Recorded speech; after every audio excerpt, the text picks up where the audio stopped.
የሰፋ ቤት ሽንት ቤት አለው ኩሽና አለው ያው ቤቱ ለክፍል ቤት ነው አልহামዱሊላህ ረብል ዓለሚን የተሻለ ቦታ መጣና አስቀመጠን እዚህ ይሄ በጣም ቆንጆ ነው ደስ የሚል ሌሎችም አሪያ የሚሆን ለእኔ والله ለመንግስት በጣም ምስጋና ስገልጥለት ለኔ ያንሰኛ ቤቱን እንደዚህ አይነት መሆኑን አናውቅም ነበር እዚህ ከመጣን በኋላ ነው እንግዲህ የተረዳ ነው በጣም ቆንጆ ቤት ነው መንግስት ይሄን አስበው ማድረጉ በጣም ደስተኞች ነን ለመንግስትንም ከፍተኛ የሆነ አክብሮት አለ ለመንግስትንም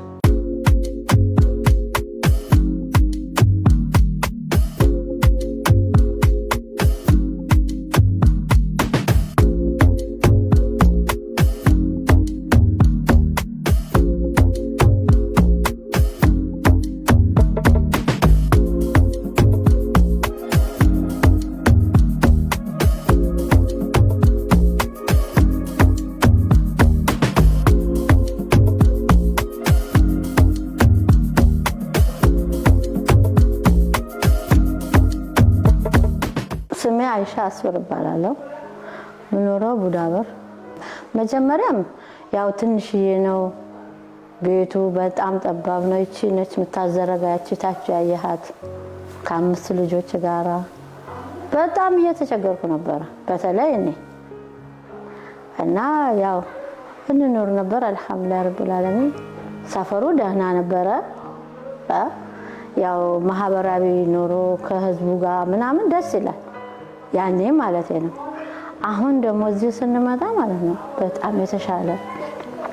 የሰፋ ቤት ሽንት ቤት አለው ኩሽና አለው ያው ቤቱ ለክፍል ቤት ነው አልহামዱሊላህ ረብል ዓለሚን የሰፋ ቤት ጥሩ ኑሮ ነው የምንኖረው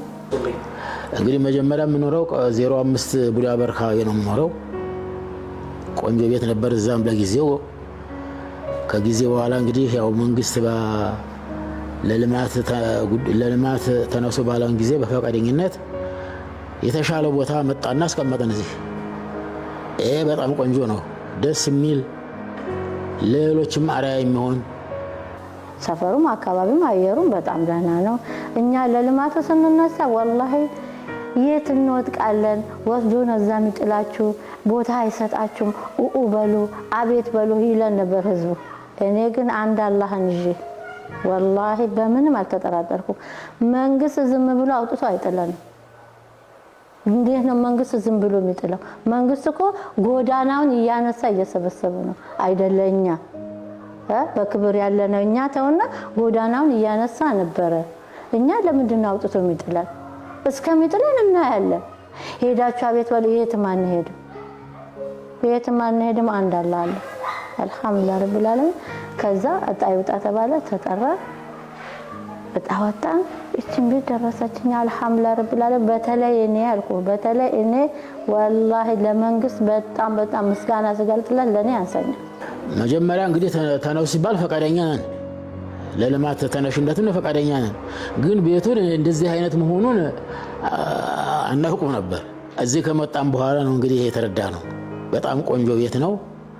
መንግስት ይሄን አስበው ማድረጉ በጣም ደስተኞች ነን ለመንግስትንም ከፍተኛ የሆነ አክብሮት አለ ለመንግስትንም ለኔ በጣም ያንሰኛል والله ላዝም በጣም ጥሩ ሰፈር ነው የገባነው እድሜና ጤና ይስጠው ለወርዲን በድሪ ለመንግስታችን እናንተም እድሜና ጤና ይስጣችሁ ይሄው ጥሩ ህይወት ነው ጥሩ ኑሮ ነው የምንኖረው ለሃላ